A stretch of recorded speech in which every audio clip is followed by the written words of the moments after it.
বন্ধুরা, সঞ্চিতার সহজ রেসিপি চ্যানেলে তোমাদের সকলকে স্বাগত জানিয়ে আজ বানিয়েছি দেখো নিরামিষ সুস্বাদু থোর বাটা। হ্যাঁ বন্ধুরা, এই গরমের দিনেও এই থোর বাটা দিয়ে এক থালা ভাত তোমাদের নিমেষেই খাওয়া হয়ে যাবে। ভাত কিন্তু একটু বেশিই লাগবে। আমি বলছি, যদি তোমরা এভাবে তৈরি করো তাহলে কিন্তু তোমাদের ভাত লাগবে বেশি, কারণ এটা এতটাই টেস্টি, এতটাই সুস্বাদু তৈরি হয়।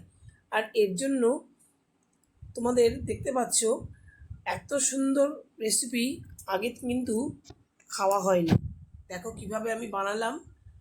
এবার থোরটাকে আমি একদম পাতলা পাতলা করে কেটে নেব। প্রথমে থোরটাকে দেখো নিয়ে কিভাবে নরম বুঝবে, কেনার সময় এরকমভাবে চেপে দেখে নেবে যে থোরটা নরম কিনা।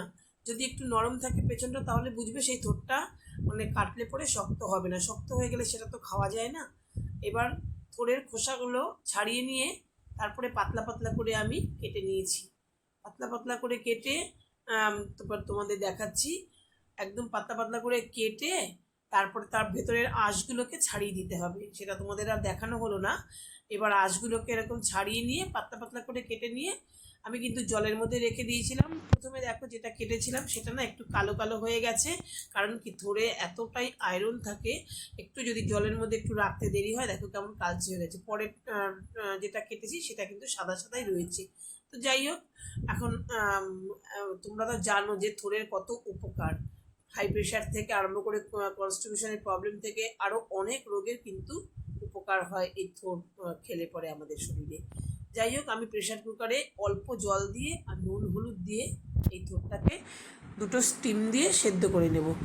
আমি কিন্তু খুব বেশি জল দিলাম না বন্ধুরা, কারণ কি জল যত কম দেবো এটার মধ্যে জলটা যত কম হবে ততই ভালো। দেখো এবার আমি নামিয়ে নিয়েছি, নরম সে ঠান্ডা করে নিয়ে দেখো একদম নরম হয়ে গেছে থোড়টা।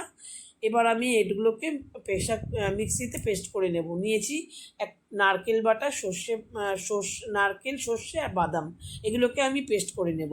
পেস্ট করে নিয়ে এসেছি, দেখো থোড়টাকেও পেস্ট করা হয়ে গেছে। থোড়টাকে ঢেলে নিচ্ছি।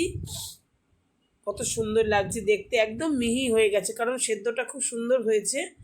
আর আমি কিন্তু সেদ্ধ করে সামান্যই জল ছিল সেটুকুই ফেলেছি, আর আলাদাভাবে চেপে জল আমি বার করিনি। আর আমি সেদ্ধ করার সময় কোনো জল দেইনি। এবার আমি দেখো ওই নারকেল আর বাদাম সর্ষেটাকে বেটে রেখেছিলাম সেটাও এর মধ্যে মিশিয়ে দিলাম। আর এই মেশানোর সময় আমি একটু নুন আর হলুদ এর মধ্যে দিয়ে দেবো।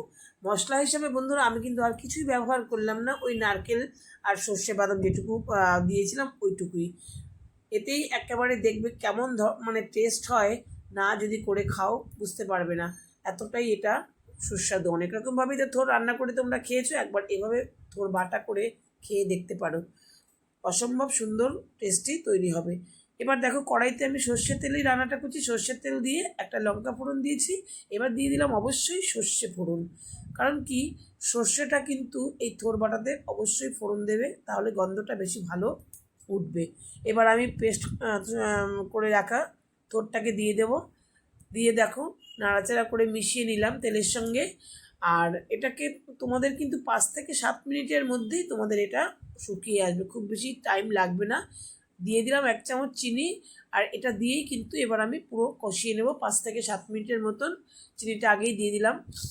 তো কষাতে কষাতে কষিয়ে তোমার 5 মিনিটের পরে আমি দেখাচ্ছি তোমাদের। দেখো কড়াই থেকে কিন্তু ছেড়ে আসছে, মোটামুটি আমার থোড় বাটাটা হয়েই এসেছে একদম। এবার আমি কড়াই থেকে নামিয়ে নেব, কারণ আর এর থেকে টানাবো না আমি। এইরকম অবস্থাতে আমি এটাকে নামিয়ে একটা প্লেটের মধ্যে নিয়ে নেব। আশা করি বন্ধুরা রেসিপিটি তোমাদের ভালো লেগেছে, তাহলে তোমরা কিন্তু এভাবে করে খেয়ে দেখো। আর তোমরা পুরো ভিডিওটা দেখার জন্য তোমাদের সকলকে অসংখ্য ধন্যবাদ জানাই। দেখা হবে তোমাদের সঙ্গে পরবর্তী ভিডিওতে।